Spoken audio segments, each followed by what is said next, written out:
నమస్తే welcome to A1 TV news నేను కవిత ముందుగా బులెటిన్ లో అప్డేట్స్ చూద్దాం కృష్ణా జిల్లా మచిలీపట్నం నార్త్ మండలం కొత్తపూడిలో కాలువలకు త్రాగునీరు విడుదల చేయాలని రైతులు చేపట్టిన రీలే నిరాహార దీక్షకు వైసీపీ నియోజకవర్గ ఇన్ఛార్జ్ పేర్లకిట్టు సంఘీభావం తెలిపారు పులిచింతలలో నీరు ఉన్నప్పటికీ విడుదల చేయకపోవడం రైతులకు అన్యాయమని విమర్శించారు సాగునీరు అందించలేని పరిస్థితుల్లో ఎకరానికి 20,000కు పైగా పెట్టుబడి పెట్టి నష్టపోయిన రైతులకు ప్రభుత్వం తక్షణమే నష్టపరిహారం చెల్లించాలని డిమాండ్ చేశారు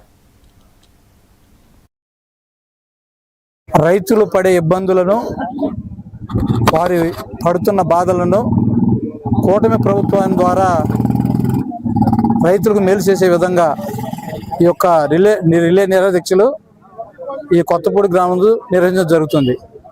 ఈ కార్యక్రమం ముఖ్య ఉద్దేశం ఏంటంటే మీరు ఏరు ఒక కార్యక్రమం ఎందుకు చేపట్టారు, రైతును రాజును చేస్తాను ఎందుకు చెప్పారు, సాగునీరు ఎన్టీఆర్ జిల్లాలో ఎన్టీఆర్ కలెక్టర్ గారి ఆధ్వర్యంలో సాగునీటికి నీళ్ళు ఇస్తాం ఎందుకు చెప్పారు, అంతేకాకుండా మరి కృష్ణా జిల్లాలో తెలిసినా కూడా ఏరువాక అనేది ఎందుకు చేశారనేది మేము ప్రశ్నిస్తాం.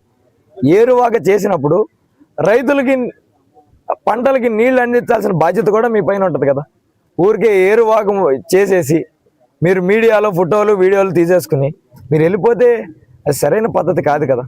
ఈరోజు ఎకరాకి 20,000 నుంచి 25,000 నష్టపోయిన రైతు పరిస్థితి ఏంటి అని అడుగుతున్నాం. కిందటి సంవత్సరం మీరు ఇస్తానన్న పంట నష్టం ఇవ్వకుండా క్రాప్ ఇన్సూరెన్స్లు ఎగ్గొట్టి ఇన్సూరెన్స్కి ఇంతకుముందు ప్రభుత్వం కట్టేది, మీరు వచ్చాక అది పోయింది.